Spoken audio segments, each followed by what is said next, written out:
Billionaire's sister soaked, the black CEO seconds later, $4. 9B Dynasty fell. Hello everyone. Before we begin today's video, I need your help. We've noticed that the channel is losing traction, and subscribing is one of the best ways you can help us. It's quick, free, and allows us to continue bringing you great content. Your support means everything. Let's keep this channel growing collectively. Where are you watching from? Drop your city or country in the comments below. Thank you very much. Now, let's get back to the story. Hey, Blackie, go serve. The words sliced through the ballroom like a razor dipped in honey, sweet in tone, poisonous in meaning. Heads turned. Gasps fluttered like startled birds. But before anyone processed the insult, the real humiliation came. A burst of champagne exploded from a crystal bottle, arcing in a glittering stream before crashing down onto the black woman's head. She didn't flinch. Not when the cold liquid soaked her hair, not when the bubbles slid down her temples, not when the golden-haired woman, sister of a billionaire, the unofficial crown princess of the night, smirked down at her like she'd just done a public service. Laughter rippled across the long banquet table. Not loud, not forced, just the kind of quiet, comfortable mockery people express when they believe the target cannot fight back. The chandeliers above flickered slightly, scattering fragments of light across the white tablecloth, the crystal glasses, the untouched plates of foie gras. Everything was elegant, Hollywood elegant, yet the moment felt rotten. The black woman sat perfectly centered at the table, dressed in a simple but striking white silk dress that hugged her shoulders with quiet dignity. She hadn't spoken a word yet, hadn't moved. She simply let the champagne drip down her arms, forming small puddles on the fabric. The billionaire's sister leaned in, voice low enough for cruelty to sound intimate. That's all you're good for. Pouring drinks, passing plates. Don't ever confuse a seat at the table with a place in this world. Her friends stifled laughter behind manicured hands. Two tuxedo-clad men smirked knowingly. A few guests pretended to check their phones. But a shift began, subtle, microscopic, but unmistakable. It started in the air, as if the temperature dropped 2 degrees, as if the chandeliers exhaled, as if every molecule in the room took a cautious step backward. The black woman lifted her chin, slowly, gracefully, dangerously. A single droplet of champagne slid from her eyelashes to her cheekbone. She didn't wipe it away. She let it fall, hitting the tablecloth like a soft punctuation mark. Before we continue, where are you watching from? Drop your city or country in the comments below. And if you believe in dignity and justice, hit like and subscribe. These stories spark change. And we're glad you're here. Now, back to her. Her eyes met those of the woman standing above her. There was no anger there, no panic, just a stillness cold. Precise, the kind that makes predators hesitate without knowing why. The billionaire's sister opened her mouth again, ready with another insult. But the black woman moved first. Not a dramatic gesture, not a reaction born of rage. She simply reached beneath the table and touched her phone. Just one finger. Just one tap. To everyone else, it looked like nothing. To one person in the room, it meant everything. Across the hall, near the wall of candles, her assistant straightened. A discreet earpiece glinted beneath her hair. Her expression shifted, not shock, not confusion, but recognition. A signal had been given. The kind of signal that didn't raise voices, but raised consequences. The billionaire's sister laughed again, unbothered, unaware, drunk on her own privilege. You can go clean yourself now, she said, flicking her wrist dismissively. You're ruining the aesthetic. The black woman didn't stand. She didn't argue. She didn't defend herself. She just breathed slow and steady like someone counting down, and the room, without knowing why, began to count with her. Because humiliation wasn't the end of this night. It was the spark. The billionaire's sister just didn't know she'd poured champagne on the wrong woman. The champagne hadn't even finished dripping from her collarbone when the shift occurred, quiet, nearly invisible but unmistakable to anyone who'd ever witnessed a real transfer of power. No one spoke, not the servers lining the walls, not the tuxedoed guests frozen mid-laugh. Not even the billionaire's sister, whose smirk faltered for the first time, as if something instinctive inside her whispered, You went too far. The black CEO lifted her gaze. Slow, measured, icy. A single droplet slid from the tip of her chin onto the white silk of her dress, blooming like a tiny golden wound. She didn't look down. She didn't adjust her posture. She simply breathed once, and the room felt that breath like a pressure drop before a storm. To the guests, it felt like the chandeliers dimmed, though the light hadn't changed.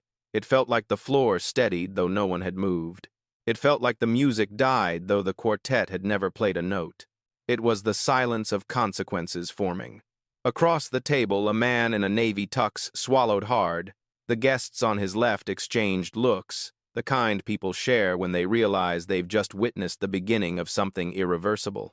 The billionaire's sister still held the dripping bottle, though now she gripped it too tightly. Her golden dress, her perfect posture, her calculated elegance, none of it gave her comfort. Her confidence began cracking at the edges. "What?" she snapped, attempting to regain control. "Why are you all staring? I told her to serve, not sit like she owns the place." Her words came out lighter this time. Less venom, more uncertainty. The black CEO didn't respond. She didn't grant even a flicker of acknowledgement. Instead, she studied the room, the table settings, the glittering glasses. The guests who'd watched her humiliation with quiet amusement. Everyone had played a role, and everyone suddenly remembered that she wasn't just some guest. She was her. Near the centerpiece of white orchids, the billionaire's mother shifted in her chair, a whisper of silk, barely audible. But her eyes, sharp, frightened, darted toward her husband, seated 2 chairs away. His phone buzzed once. He glanced at the screen and the color began draining from his face. He knew the name on that seat. He knew exactly who they'd poured champagne on, and he knew what she could do to people who underestimated her. Still, he said nothing. The silence spread like ink through water, slow, dark, inescapable. Even the waitstaff sensed it. A young server carrying a tray of crystal flutes hesitated, then quietly retreated behind a pillar as if physical distance could shield him from the tension rippling through the hall. At the far end of the table, the CEO's assistant, an elegant woman in a fitted black gown, kept her eyes on her. She didn't move, didn't speak, but the slight tilt of her chin said she was waiting for instruction, for confirmation, for the real beginning. That tiny tap under the table? It hadn't been random, it hadn't been emotional, it had been authorization.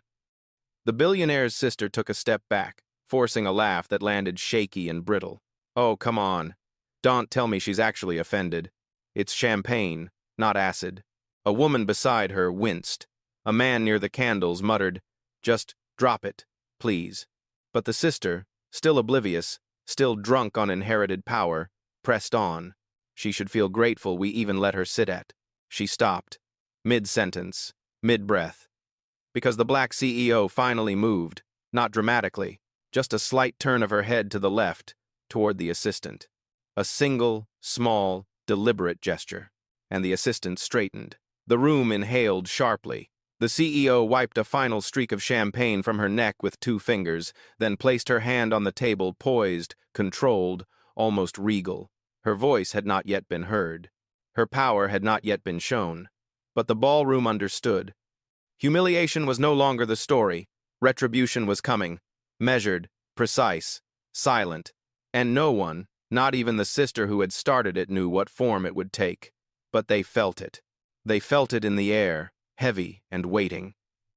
In the stillness, in the cold, in the second before the strike. The billionaire's sister didn't understand the silence, not the weight of it, not the direction of it, not the way it pressed back against her laughter like an unseen wall. She only knew something had shifted, and for the first time that night, she wasn't the center of gravity anymore. The black CEO rested her fingertips lightly on the tablecloth. A tiny motion, barely visible, but her assistant saw it instantly. Across the banquet hall, the assistant's eyes sharpened.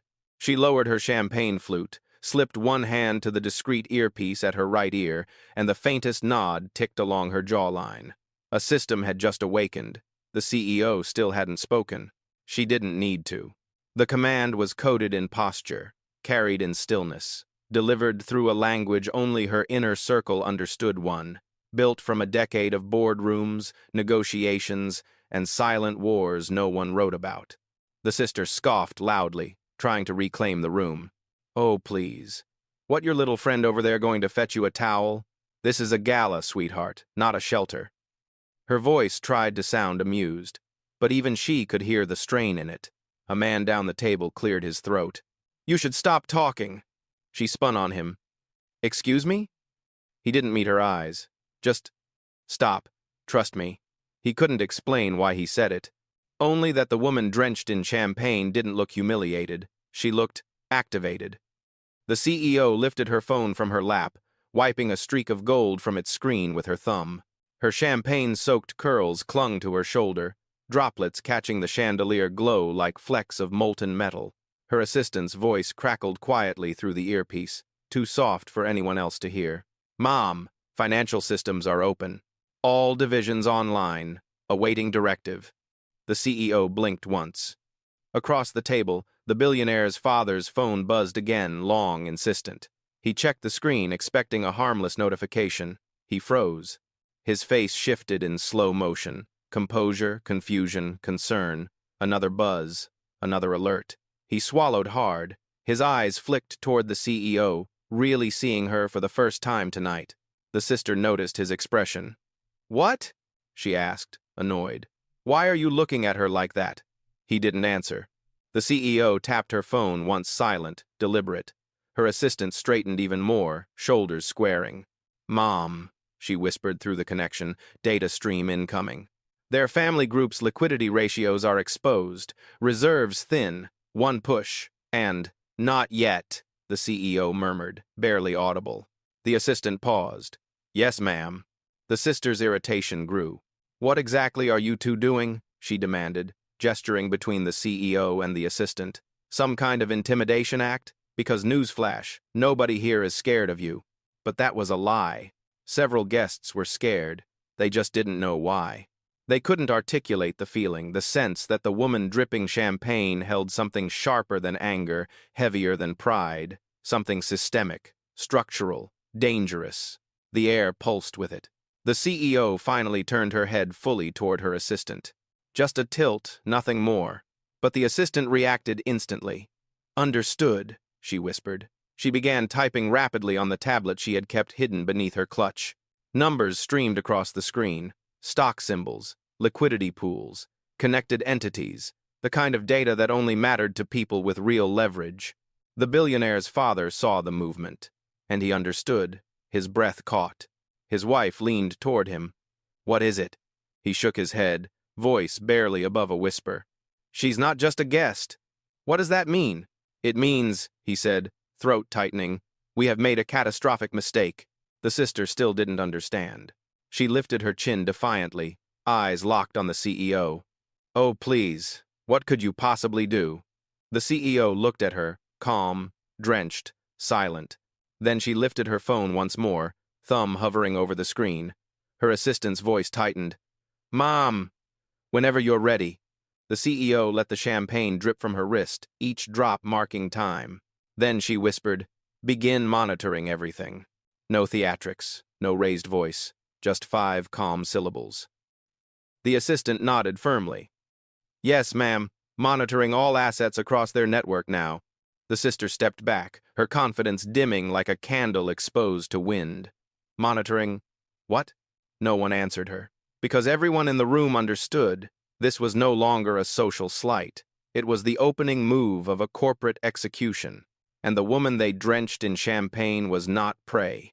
She was the storm.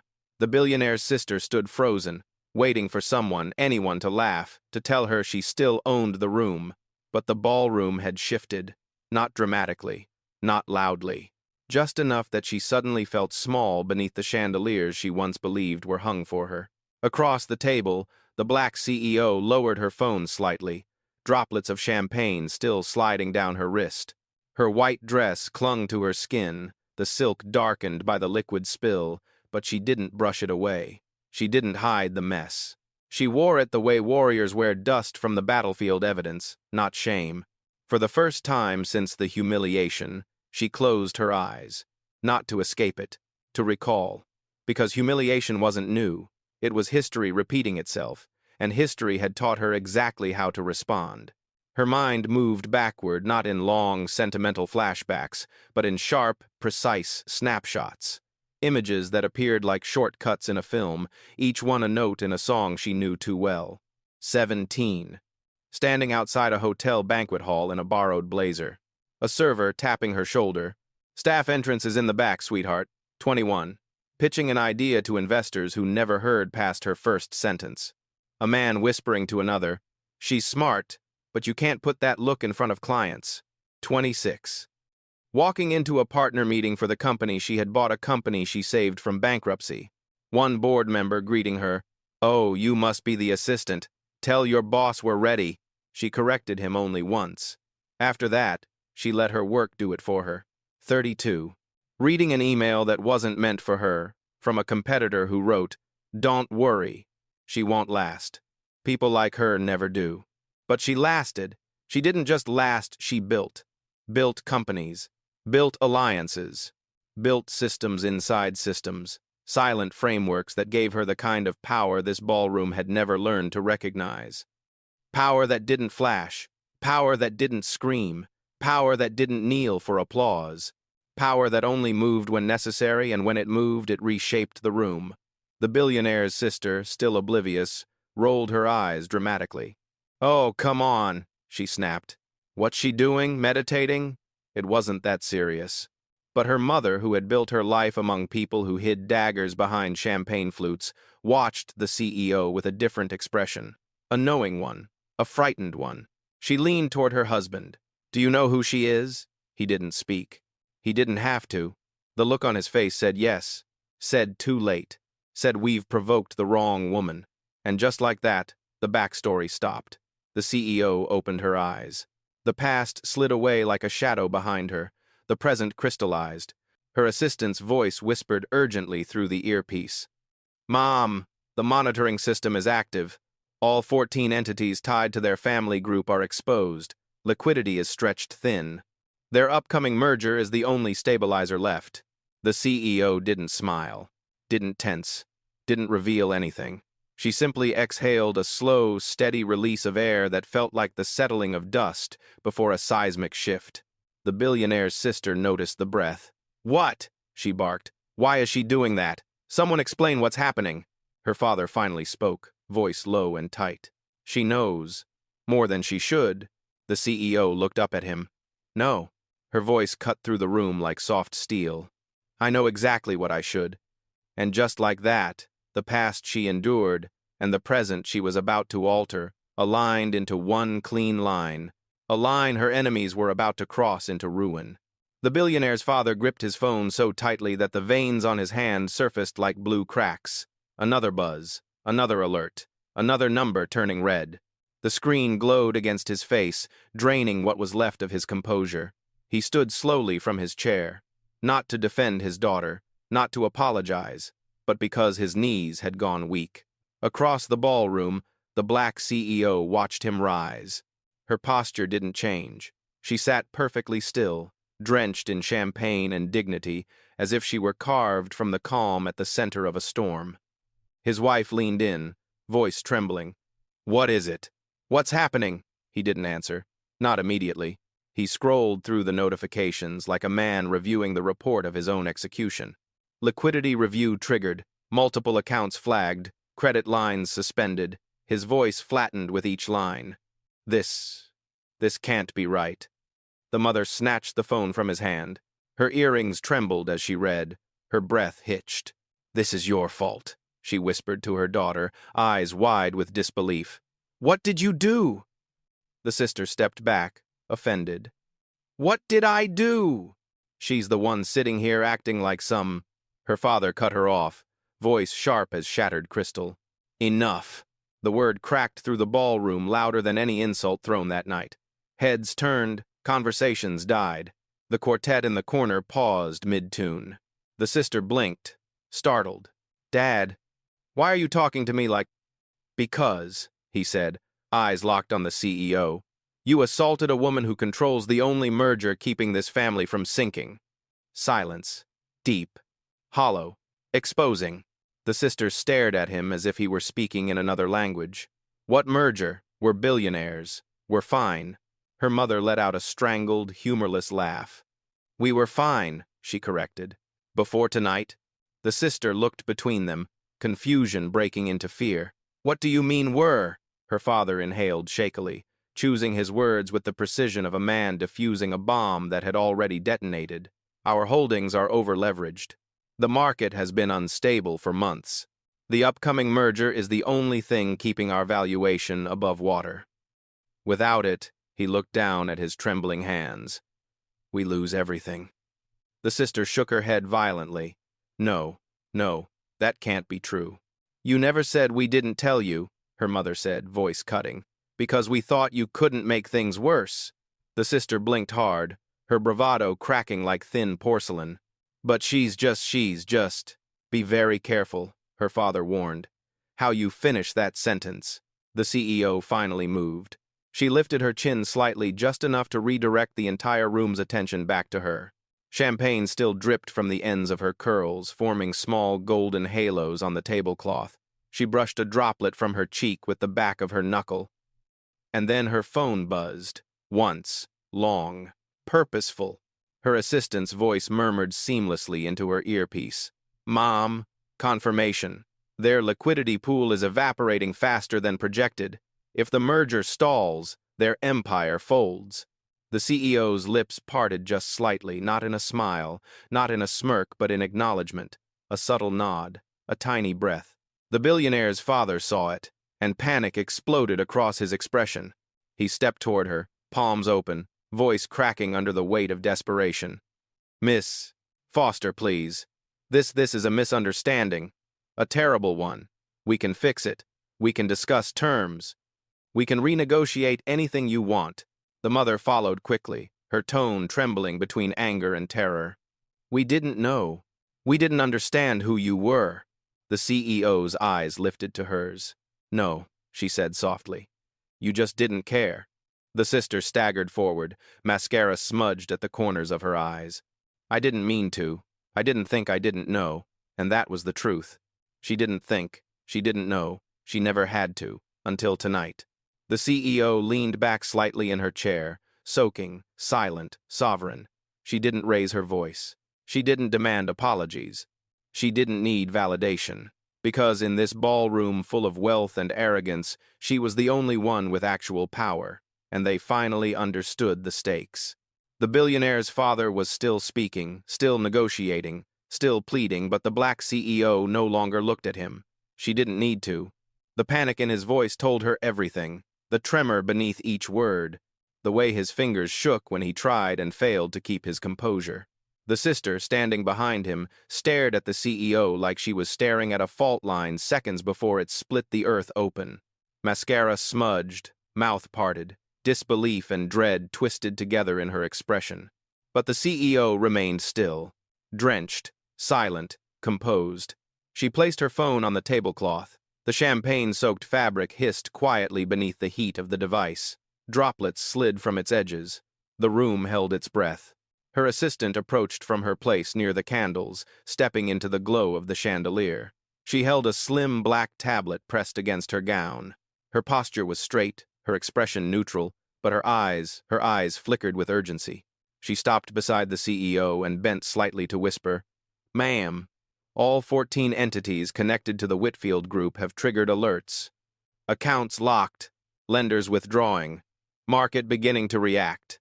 Anything more from you, and the system moves into irreversible mode." The CEO didn't blink. The father heard it every word and nearly collapsed into the nearest chair. "Please," he rasped. "You don't understand how fragile the situation is. If the market thinks we're exposed, it already does," the assistant replied, straightening. The mother's eyes widened in horror. The sister pressed a trembling hand to her mouth. The CEO finally rose from her chair. It was a slow elevation, elegant and terrifying. Champagne streamed from her dress to the floor in thin, shimmering threads. Her heels glinted beneath the table as she stepped forward, not rushing, not threatening, just moving with the controlled precision of someone who'd been underestimated too many times to count. The ballroom parted around her. Guests leaned back instinctively, creating a path without realizing it. No one wanted to be near the blast radius. The sister took another step back, her voice cracking. "What are you doing?" The CEO didn't answer. She reached out a hand. Her assistant placed the tablet into her palm. On the screen, red indicators blinked like small, contained explosions, each one representing a fracture in the family's empire. The map of collapse, rendered in real time. The father held up both hands, shaking. "Don't. Please. We can fix this. I'll fire her. I'll issue a public apology." Well, the CEO looked up. Her voice was the calmest it had been all night. "No." One syllable, soft, lethal. The mother gasped. The sister sagged to her knees. The CEO pressed her thumb to the screen. A single confirmation box appeared. "Execute full freeze." Her assistant inhaled sharply. "Mom, once you confirm, there's no going back, not even with your authority." The CEO raised her chin. "I know," she tapped. "Confirmed?" The tablet pulsed once bright, white, final. Across the ballroom, a wave of vibrations erupted from pockets and clutches. A dozen advisors grabbed their phones. One man cursed. Another stumbled. Someone at the far table whispered, "Oh my God, this is real." The father stared as if watching his legacy evaporate molecule by molecule. "What have you done?" he whispered. The CEO stepped past him, past his wife, past the sister still kneeling in disbelief. She did not speak to any of them. Her assistant followed, heels echoing softly behind her as the ballroom descended into financial chaos. Advisors shouted into phones. Guests backed away. Security froze, unsure whom they served anymore. The sister crawled forward on her hands, voice breaking into a sob. "Please don't take everything. I'm sorry. I said, I'm sorry. Please." The CEO stopped. Just once. She turned her head slightly, her profile cutting through the golden light like a blade. "You didn't apologize," she said quietly. "You panicked." And then she walked away, leaving behind the family, the chaos, the collapsing dynasty, and the sound of alarms ringing through the devices of every executive in the room. The trigger had been pulled. There was no undoing it now. Panic never arrives with a scream. It arrives quietly in tightened jaws, in trembling wrists, in the sudden knowledge that the floor beneath you is no longer there. And that was exactly what spread across the ballroom now. Phones buzzed in overlapping waves, lighting up the room with frantic notifications. Advisors darted from corners like startled birds, their expressions sharp, alert, terrified. The air itself seemed to pulse with the glow of screens turning red. The Whitfield empire worth $4. 9B on paper was unraveling molecule by molecule. The billionaire's father stared down at his phone, eyes darting across the lines of data. Account access denied, credit line suspended, market confidence. Critical merger pipeline. Frozen, he swayed. No one reached out to steady him. His wife clutched his arm, whispering harsh, broken breaths. "They said this couldn't happen. They said our backing was strong enough." "It was," he choked. "Until she pulled everything." His voice cracked. "Until your daughter provoked her." The sister collapsed fully onto the marble floor, dress pooling around her like a fallen sunbeam. She looked up at the room with wide, pleading eyes, seeking sympathy, help, even pity. She found none. The same guests who laughed when champagne soaked the black CEO now looked away from the heiress as if she carried a stain contagiously fatal. The crowd shifted not loudly, not dramatically, but with the subtle precision of people aligning themselves away from a sinking ship. A man in a silver tux turned to another. "Did she just shut down their entire group?" The other whispered, "It looks like it." A woman with diamond-encrusted gloves murmured, "This is beyond retaliation. This is a systemic kill switch." Across the room, the CEO walked with steady, unhurried steps, her assistant at her side. Her dress clung to her body, champagne dried across her skin, yet she moved with the composure of someone carved from obsidian. The assistant checked her tablet, voice hushed but rapid. "Mom, updates coming in fast. 3 lenders have already withdrawn. 2 partners have paused all joint ventures. The automated safeguards inside their network flagged irregularities, and regulators are now reviewing every major transaction they've filed in the past year." The CEO's expression didn't change. The assistant continued. "Market perception is dropping faster than anticipated. Social chatter just picked it up. The merger is now considered high risk. The valuation is evaporating. The CEO nodded once. Behind her, panic turned into outright collapse. The billionaire's father barked into his phone. "We need emergency liquidity now." A pause. His face twisted. "What do you mean you can't authorize it tonight? There is no tonight. Well, be underwater in hours." Another advisor rushed up, voice cracking. "Sir, your European account was flagged due to the freeze. They want verification before the market opens. They're assuming." He swallowed. "They're assuming insolvency." "Insolvency?" The mother gasped. "We're billionaires." "Were," the advisor whispered. The sister screamed. But the sound wasn't sharp. It was soft, strangled the sound of someone slowly understanding the size of her mistake. She crawled toward the CEO, dress dragging across the floor, hands shaking as she reached out. "Please, don't do this. I was stupid. I was drunk. I didn't know who you were." The CEO stopped walking. The assistant halted behind her, instantly silent. The CEO didn't turn. She didn't face the sister. She simply said, with quiet finality, "Exactly. One word. A verdict."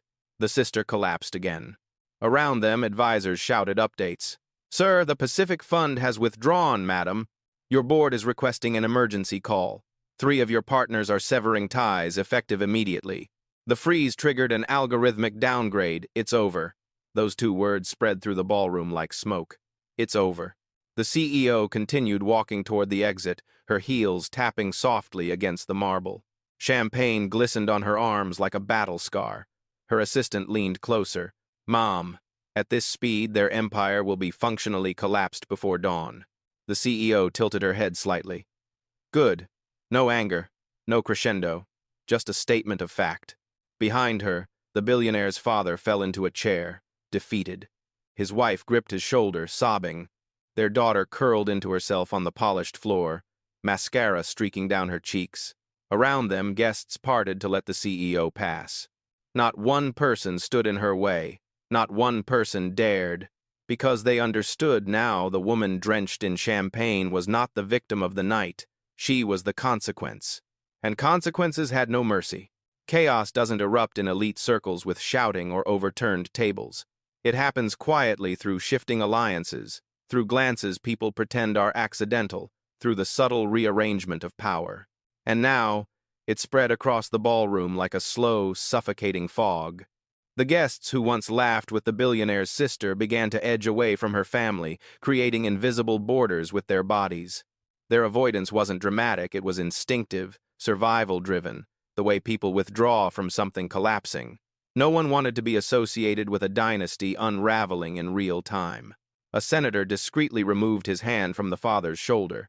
A CEO from a tech firm tucked his company pin into his pocket. A socialite who had been recording the champagne humiliation quietly lowered her phone and slipped into the crowd, as if retreating could erase her earlier laughter. The quartet in the corner stopped playing altogether, not because they were told to, but because even music knew it didn't belong in this moment. The billionaire's mother tried to stand tall, but her facade cracked with every new alert her phone spat out. She clutched her necklace like it was a lifeline. "This can't be happening," she whispered. "This family is untouchable. We built everything." An advisor stepped forward cautiously. "With respect, Mom, it appears she can reach every part of your empire." The mother shook her head in disbelief. "She's just one woman?" "No," the advisor said quietly. "She's the wrong woman." Across the room, the black CEO moved like a shadow shaped by purpose, her champagne-soaked dress clinging to her form, each step steady and unhurried. Her assistant matched her pace, tablet glowing with data still shifting, still falling, still marking the death of a dynasty. Whispers followed them like wind. "That's her, the one they disrespected. She's dismantling billions without raising her voice. I knew the Whitfields were leveraged, but this is surgical." The sister remained on the floor. She pushed herself upright, hands trembling, mascara streaked in black rivers down her cheeks. Her voice cracked into the air. "Somebody help us! Please! Someone stop her!" No one moved, because no one wanted to stand between a storm and its target. A board member finally spoke, his voice weary. "I'm sorry," he told her family. "But aligning with you now would be aligning with a sinking ship.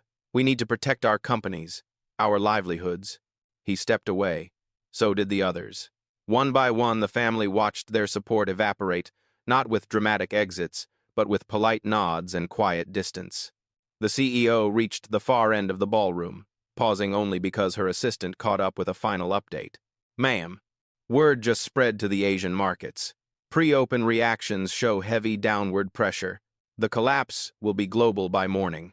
The CEO nodded, absorbing the information with serene finality. Behind her, the sister broke into a full sob. "Please," she begged, voice raw. "Tell her to stop." "I can't. I didn't know. I didn't mean." But the crowd had already turned away from her, from all of them. The Whitfields weren't royalty anymore. They were ruins. And every person in the ballroom understood that the woman walking away had simply exposed a truth that was always waiting beneath the surface. Power wasn't in their wealth. Not tonight. Tonight, it belonged to the woman they drenched in champagne.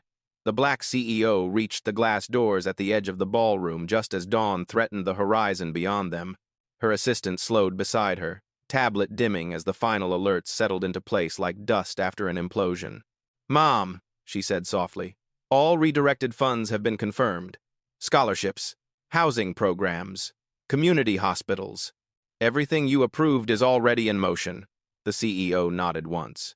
Behind her, the Whitfield family remained collapsed among the ruins of their own arrogance, the mother gripping her pearls, the father staring blankly at the floor, the sister shaking in her torn golden dress, surrounded by no one. Not one guest approached them. Not one voice rose in their defense. Not one hand offered comfort. The CEO didn't look back. She stepped forward into the cool air outside, the last traces of champagne drying on her skin like old war paint. Her heels clicked against the marble with the quiet certainty of a verdict delivered. Power hadn't shouted tonight. It had simply walked away and let the empire fall behind it.